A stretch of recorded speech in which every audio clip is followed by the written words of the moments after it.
episode 1 of Courtroom Legends, the only show where we put your favorite fictional attorneys and we put them through the ultimate cross-examination. I'm going to be your host, Christopher Anthony Richardson, and court is in section. Today we're going to be putting Drop Dead Diva's Jane Bingum on trial. The reason why I chose to do her first is because she was the first lawyer that I really liked when me and my wife started watching these courtroom dramas. Reminder, we'll be looking at her backstory, her courtroom record, her legal style, and if her style will be able to work in the real accuracy. At the end, I would give her a verdict from 1 out of 10, and we'll go from there. Can a fashion model turned brilliant lawyer actually win in court? Let's find out. Jane's body. With Jane's legal smarts and Deb's confidence, she becomes the ultimate courtroom powerhouse. She works at the law firm Harrison and Parker. She specializes in civil suits, wrongful terminations, class actions, and criminal defense.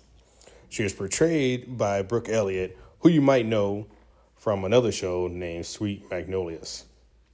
Jane combines heart, brains, and just a bit of model drama. Your Honor, Ms. Tannen is a public figure, and people love to see gossip about public figures. Totally guilty. However, with these new chapters, Don Lucas crossed the line. Just because something is true does not give you the right to publish it. Famous people, nasty people, or famously nasty people still have some rights to privacy. Now, you can hate Ms. Tannen, but that does not give you the right to destroy her. There is a genuinely mean woman in this room, but it is not my client.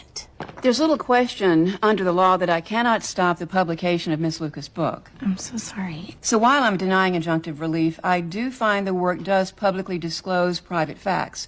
And therefore, I'm awarding damages for each disclosure, $28 a book. But the book sells for $27. If the publisher loses $1 a copy, why would they sell my book? I guess they won't. Fine, I can write articles. I've been offered a speaking tour. Plenty of people will pay me for this information. I'd be careful if I were you. I assume Miss Bingham has yet to inform the DA of the forgery? Not yet, Your Honor. But if Miss Lucas acts on her threats, I most certainly will. Oh, and being the fashion expert that you are, I'm sure you know orange prison jumpsuits. Not that flattering. That's all, people. We're adjourned. Commissioner, I'd like to call your attention to a photo of a limited edition Manic Method lithograph, hand-signed, number 17 of 250. The Michael Donaldson case has already been adjudicated. I'm presenting new evidence that bears directly on my client's parole application. Your client admitted to the crime. You heard him. Any question of innocence has already been put to rest. He confessed because I told him to. You told an innocent man to falsely confess. Yes, I told him that he wouldn't receive early release unless he admitted guilt, but I can now prove his innocence. Miss Bingham, this is not the proper venue for this. Oh, really? Well, because I thought, no, hold on. I thought that the parole board's mission is to identify those offenders for whom there is sufficient indication that confinement is no longer necessary. So proving an offender innocent has got to be the easiest way to prove that confinement is no longer necessary, right? Fine, 2 minutes. This lithograph hung in Max Tolan's record store, a store that completely burned down. And now, this very same lithograph, number 17, is hanging in Max Tolan's home. So you're probably wondering, well, how the hell did that happen, right? Oh, I know, because Max Tolan set that fire, and he saved the one item that he treasured most. How dare you! This woman came to my home, asked me to support Michael's release. I said no, and now she's turning on me. Wait, hold on. Commissioner Owen French, I was the judge in Mr. Donaldson's original trial. After reconsidering all of the evidence, I too believe this man is innocent. So you're impeaching your own verdict? Yes, I am, and I will soon file an affidavit, but right now I'm asking you to use your mandated discretion to consider all the evidence that I wrongly excluded. The evidence that shows that Max Tolan killed his wife and tried to cover it up by burning down his own store. That man set the fire. He murdered my wife. No, you did, and you made a bundle doing it. I never saw a nickel. My insurance policy on that building had lapsed. Yes, it had, but you collected on another policy, your wife's life insurance policy, paid for by a dummy trust so it couldn't be tracked back to you. Well, not easily. The ADA is prepared to issue an arrest warrant. Your move, Commissioner. I'm ordering the immediate release of Michael Donaldson. And I'm ordering the arrest of Max Tolan for the murder of his wife, Gina Tolan. Joan. Free? Yeah, you're free. Drop Dead Diva lasted 6 seasons, and in those 6 seasons, Jane had over 50 cases. She won 43 of them, lost 7, and only 5 of them came out to like settlements and mixed outcomes. Drop Dead. When it comes to real world accuracy, I asked myself, would Jane's tactics work? I would say mostly yes. She shows a solid understanding of civil procedure, client advocacy, and due process.